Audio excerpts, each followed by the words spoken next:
بیان فرمائی. اور اب جو مومنین تھے ان کی حالت کو بیان کیا جا رہا ہے. وآخرون اور کچھ اور اعترفوا جنہوں نے اعتراف کر لیا، جنہوں نے اقرار کر لیا بذنوبہم اپنے خطا ہونے کا، خلطوا انہوں نے ملا دیا عملا صالحا ایک اچھا عمل، وآخر سیئا اور دوسرا برا عمل، یعنی کچھ اچھا عمل کیا اور کچھ سے خراب بھی ہو گیا. عسى اللہ امید ہے، قریب ہے کہ اللہ تعالیٰ ان یتوب علیہم ان کو معاف کر دے، ان کے توبے کو قبول فرما دے. ان اللہ غفور بے شک اللہ تعالیٰ بخشنے والا ہے، رحیم مہربان ہے. خذ اے پیغمبر آپ لے من اموالہم ان کے مال میں سے کیا چیز لے؟ صدقۃ صدقہ، تطہرہم جو صدقہ پاک کرے گا ان کو، وتزکیہم اور ان کو صاف کرے گا، وصلی علیہم اور اے پیغمبر ان کے لیے دعا بھی کرے. ان صلاتک بے شک آپ کی دعا، سکن لہم ان کے لیے سکون اور اطمینان کا ذریعہ بنے گا. واللہ سمیع علیم اور اللہ سننے والا ہے، جاننے والا ہے. الم یعلموا کیا یہ لوگ جانتے نہیں، کیا ان لوگوں کو علم نہیں کہ ان اللہ هو یقبل التوبۃ کہ اللہ تعالیٰ قبول کرتا ہے توبے کو، عن عبادہ اپنے بندوں سے، ویأخذ الصدقات اور قبول کرتا ہے ان کے صدقات کو، وان اللہ هو التواب الرحیم اور بے شک اللہ ہی ہے جو توبے کو قبول کرنے والا ہے اور نہایت مہربان ہے. قل اے پیغمبر فرما دیجئے، اعملوا جاؤ اور عمل کرو، فسیر اللہ عملکم ورسولہ والمؤمنون اللہ بھی تمہارے اعمال کو دیکھ لے گا، رسول اللہ صلی اللہ علیہ وسلم بھی دیکھ لے گا، والمؤمنون اور ایمان والے بھی دیکھ لیں گے. وَسَتُرَدُّونَ اور پھر تم کو لٹایا جائے گا، الی عالم الغیب والشہادہ اس ذات کی طرف جو غیب اور ظاہر کو جاننے والا ہے. فَيُنَبِّئُكُمْ پھر وہ بتلائے گا تم کو بما کنتم تعملون جو تم عمل کیا کرتے تھے. وآخرون اور کچھ اور لوگ ہیں مرجون جو امید رکھتے ہیں لامر اللہ اللہ کے امر کی، حکم کی، اما یعذبہم یا تو اللہ ان کو عذاب دے دے گا، اور اما یتوب علیہم یا پھر اللہ تعالیٰ ان کے توبے کو قبول کر لے گا. واللہ علیم بے شک اللہ جاننے والا ہے، اور اللہ جاننے والا ہے، حکیم حکمت والا ہے. وآخرون غزوہ تبوک کے موقع پر جو منافقین تھے، شہر کے تھے، ان کی بھی حالت بیان ہوئی، ان کی حالت بیان ہوئی، جو دیہات کے تھے ان کی بھی حالت بیان ہوئی. اب کچھ مومنین تھے جو غزوہ تبوک میں شریک نہیں ہو سکے تھے، اب ان کی حالت کو بیان کیا جا رہا ہے. مفسرین فرماتے ہیں کہ حضرت ابو لبابہ اور ان کے ساتھیوں کے بارے میں یہ آیات نازل ہوئی تھی. حضرت ابو لبابہ ان لوگوں میں سے تھے جو بیعت عقبہ کے موقع پر رسول اللہ صلی اللہ علیہ وسلم کی جو ہجرت مدینہ ہے اس سے پہلے یہ مسلمان ہو چکے تھے. اس کے بعد غزوہ بدر، غزوہ احد ان میں بھی شریک رہے تھے، بدری صحابی تھے، اور اس طریقے سے دوسرے جو معرکے تھے اور جہاد تھے ان کے اندر بھی غزوات میں شریک ہوئے تھے. البتہ یہ غزوہ تبوک میں کسی وجہ سے شریک نہ ہو سکے تھے، اور یہ تھے اور ان کے ساتھ ان کے کچھ اور ساتھی بھی تھے. چنانچہ یہ تھے مومن لیکن جہاد میں شریک نہیں ہو سکے تھے غزوہ تبوک کے موقع پر. چنانچہ جب نبی کریم صلی اللہ علیہ وسلم غزوہ تبوک سے واپس تشریف لائے اور ان پیچھے رہ جانے والے حضرات جن کی تعداد حضرت ابو لبابہ سے ملا کر کے تقریباً 7 بنتی تھی، انہیں جہاد سے جو پیچھے رہ گئے تھے یہ وعیدی آئی تھی، تو ان حضرات کو بڑی ندامت ہوئی، ہم نے کیا غلطی کر دی۔ چنانچہ قبل اس کے کہ ان کی باز پرس ہوتی اور دربار رسالت میں ان کو طلب کیا جاتا، ہم بتاؤ جی کیوں شریک نہیں ہو سکے تھے، تو انہوں نے یہ مناسب جانا کہ ہم جا کر کے مسجد نبوی کے ستونوں کے ساتھ اپنے آپ کو باندھ لیں تا وقت دے کہ ہمیں جو ہے وہ ہمارے بارے میں معافی آ جائے۔ چنانچہ انہوں نے ایسے ہی کیا، اور ادھر نبی کریم صلی اللہ علیہ وسلم نے بھی یہ فیصلہ کیا کہ اب ان کے بارے میں جب تک اللہ کی جانب سے کوئی حکم نہ آیا ہوا ہو تو یہ باندھے ہی رہے گی۔ چنانچہ یہ باندھے رہے اور کھانا پینا جو ہے وہ بھی بند ہو گیا، یہاں تک کہ ان میں سے بعض حضرات تو بالکل بے ہوش ہونے لگے۔ ظاہر ہے جب انسان کھانا پینا چھوڑ دیتا ہے تو پھر کام خراب ہو جاتا ہے۔ اب آپ صلی اللہ علیہ وسلم کو تو ان کا پتہ چل گیا، ادھر انہوں نے یہ اپنے ساتھ جو ہے وہ کر لیا کہ ہم جب تک معافی نہیں ہوگی تو ہم نہیں کھولیں گے۔ ان میں سے حضرت ابو لبابہ رضی اللہ تعالیٰ عنہ نے یہ فرمایا کہ حضور علیہ السلام مجھے خود اپنے ہاتھوں سے کھولیں گے تب جا کر کے میں یہاں سے جاؤں گا، ویسے نہیں۔ چنانچہ جب ان کے بارے میں یہ آیات نازل ہوئی اور ان کی معافی کا اعلان ہوا کہ عسى اللہ ان یتوب علیہم، کہ اللہ تعالیٰ ان کو معاف کر دیں گے، ان کی توبہ قبول کر لیں گے، تو پھر آپ صلی اللہ علیہ وسلم نے خود اپنے مبارک ہاتھوں سے ان کو کھولا۔ فجر کے وقت آپ تشریف لائے اور پھر ان کے جو ہے نا وہ، اب یہاں یہ وہ جگہ تھی جہاں اب بھی جو ظاہری عمرہ کرنے والے اور ظاہرین جاتے ہیں تو وہاں 2 رکعت جو ہے وہ نفل پڑھتے ہیں، یہ وہ جگہ تھی جہاں پہ ان حضرات کی جو ہے وہ توبہ قبول ہوئی۔ حضرت ابو لبابہ رضی اللہ تعالیٰ عنہ نے یہ فرمایا کہ یہ جو جہاد سے ہم لیٹ ہوئے تھے نا، نہیں جا سکے تھے، یہ گھر کی آسائش اور مال اور اس کی وجہ سے ہوئی تھی۔ چنانچہ عہد کر لیا کہ آپ صلی اللہ علیہ وسلم میرا سارا مال لے لیں اور اللہ کے راستے میں صدقہ کر دیں، پھر جا کر کے میں یہاں سے جاؤں گا۔ آپ علیہ السلام نے ان کے سارے مال کو لینے سے معذرت کر لی، قبول نہیں فرمایا، آپ نے انکار کر لیا، اس لیے کہ سارا مال دیں گے تو پیچھے بچے بیوی وغیرہ کو کیا کہیں گے۔ حتیٰ کہ پھر انہی کے بارے میں دوسری آیت نازل ہوئی کہ خذ من اموالہم صدقہ، کہ سارا مال نہیں لیں بلکہ کون سا حصہ، 40واں حصہ لے لیں۔ 39 حصے پیچھے آپ کے اور آپ کے بیوی بچوں کے ہو گئے، 40واں حصہ جا کر کے اللہ کے راستے میں دے دیں۔ تو یہ ان آیات میں جو ہے وہ ان کا ذکر ہے جی۔ اب اگر دیکھا جائے تو یہ آیات بطور خاص تو ان کے اشخاص کے بارے میں نازل ہوئی ہے، لیکن قرآن کریم کا حکم جو ہے وہ عام ہوتا ہے۔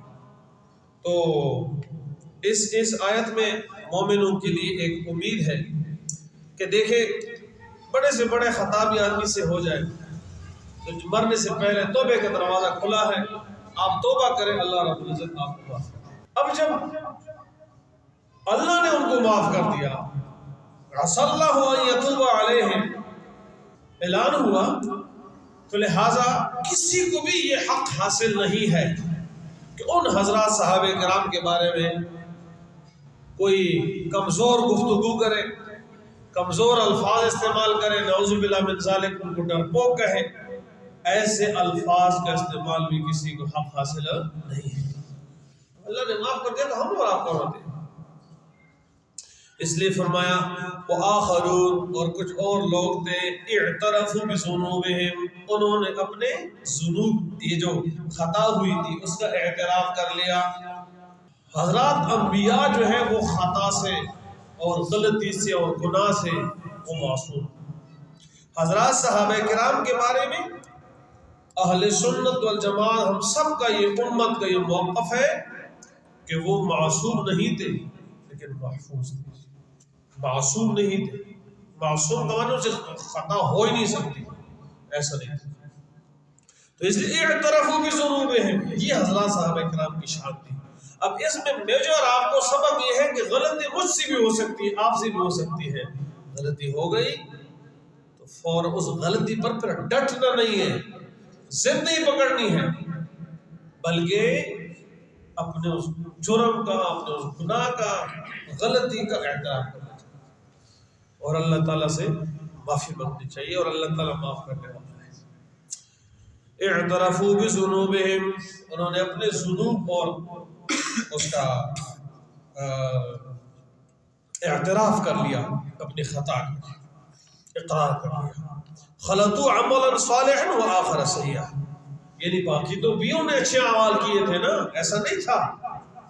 بدر میں شریک ہوئے تھے، احد میں شریک ہوئے تھے، بدرین جن کے بعد جن کی اتنی اونچی شان ہے، حضرات صحابہ میں جو بدر میں غزوہ بدر میں جو شریک ہوئی ہیں ان کی الگ شان ہے، ان کے بارے عسى الله ان يتوب عليهم، قریب ہے کہ اللہ تعالیٰ ان کی توبے کو معاف کر دے۔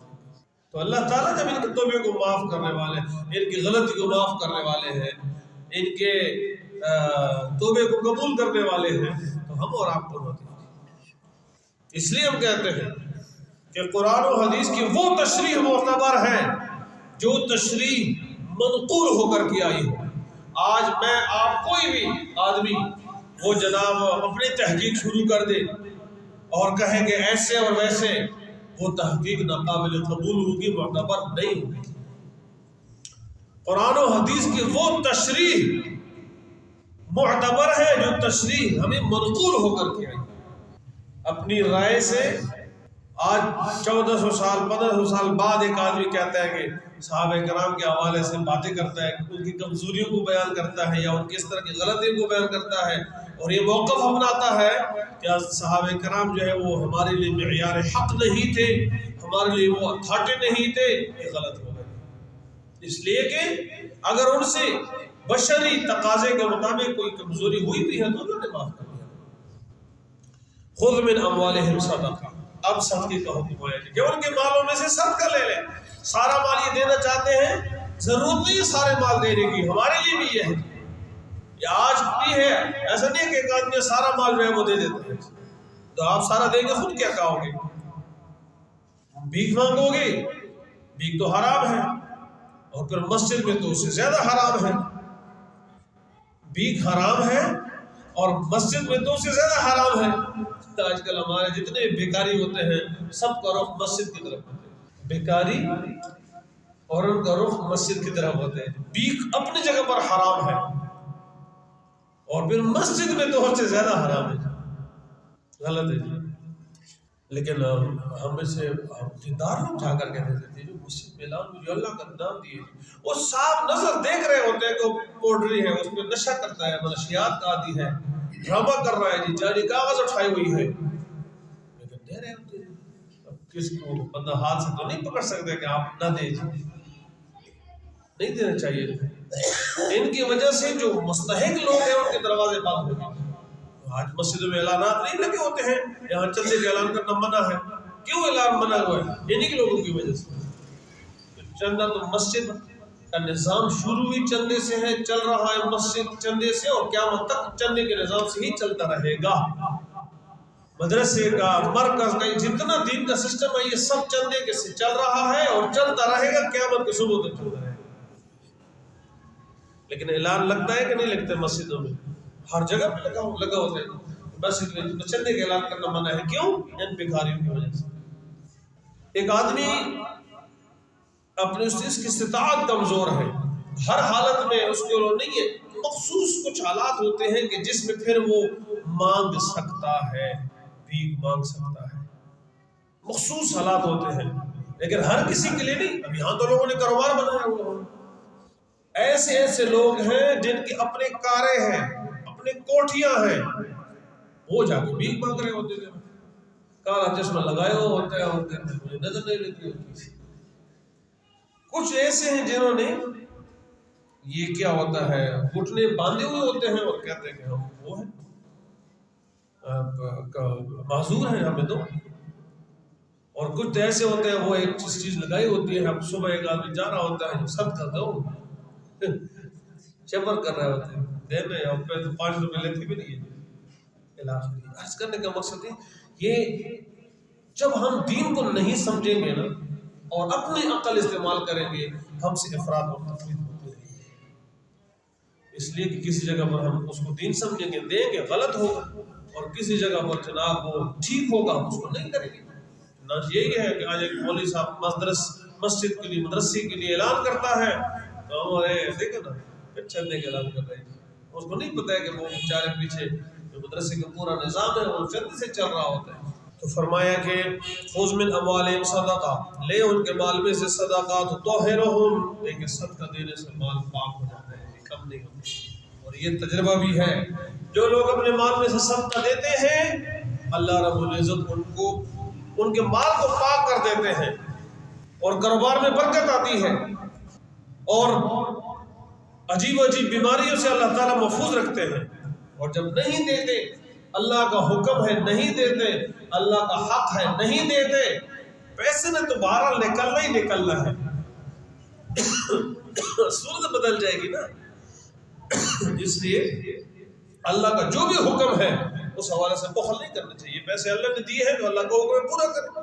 وہ تو زکی ہے تزکیہ ہوگا, پیسہ کمایا ہے آپ کا پیسہ ہے, اب آپ اس میں سے دے رہے ہیں تو اس سے مال کی محبت آپ کے دل سے جائے گی نا اللہ کا حکم پورا کرنے کی وجہ سے. اور جب دل سے مال کی محبت جائے گی تو دل پاک اور صاف ہوگا. اس لیے کہ جب جس دل میں دنیا کی محبت ہوتی ہے مال کی محبت ہوتی ہے تو پھر وہ میلا ہو جاتا ہے, وہ خراب ہو جاتا ہے. وصلی علیہم, اور آپ ان کو دعا بھی کریں اس لیے کہ آپ کی دعا ان کے لیے سکون اور اطمینان کا ذریعہ بنے گی. چنانچہ آج اس کے بعد بھی آج بھی ایسے ہیں کہ نیک لوگوں کے پاس لوگ جاتے ہیں ان سے دعائیں لیتے ہیں, اور جانا بھی چاہیے. علماء کے پاس, بزرگوں کے پاس, اللہ والوں کے پاس جانا چاہیے اور ان سے دعاؤں کی درخواست کرنی چاہیے. لیکن یہ الفاظ کی حد تک کہتے ہیں لوگ کہتے ہیں مرشد کی نگاہ, اور مرشد کی نگاہ کا یہ مطلب نہیں ہے جو ہم اور آپ لے رہے ہیں. وہ مرشد کہتے کس کو ہے؟ آج ہم نے ہر آدمی کو جناب ہر ایرے غیرے ہر للو پنجو کو ہم نے مرشد بنایا ہوا ہوتے ہیں. مرضی جسے مرشد آخر وہ اس طرح نہیں ہے کہ بس ہر للو پنجو کو مرشد کہا جائے گا. مرشد ایک درجہ ہوتا ہے. مرشد پیر کو کہتے ہیں, بزرگ کو کہتے ہیں, اللہ والے کو کہتے ہیں. اور وہ اللہ والا جو ہوتا ہے وہ متقی انسان ہوتا ہے, وہ فراڈیا نہیں ہوتا, وہ گناہ کبیرہ کا مرتکب نہیں ہوتا, وہ نشئی نہیں ہوتا. وہ صرف مرشد کی چیز کو کاٹ کے طور پر استعمال نہیں کرتا ہے. تو تزکیہ ہوتا ہے. اس لیے تزکیہ تصوف کی بنیادی تزکیہ پر ہے. دل پاک اور دل سے کدورت, برے اخلاق, رذائل, بد اخلاقی, دنیا کی حب جا, حب مال یہ جو ہے وہ ختم ہو جائے. تو یہ اسی کا نام تصوف اور تزکیہ ہے. ان الصلاۃ سکن لهم والله سميع عليم الم يعلموا ان الله هو يقبل توبة عن عباده ويحصي الصدقات. اللہ تعالیٰ اپنے بندوں کے توبہ کو بھی قبول کرتا ہے, ان کے صدقے کو بھی قبول کرتا ہے. وان اللہ هو التواب الرحیم, بے شک اللہ تعالیٰ توبہ کو قبول کرنے والا اور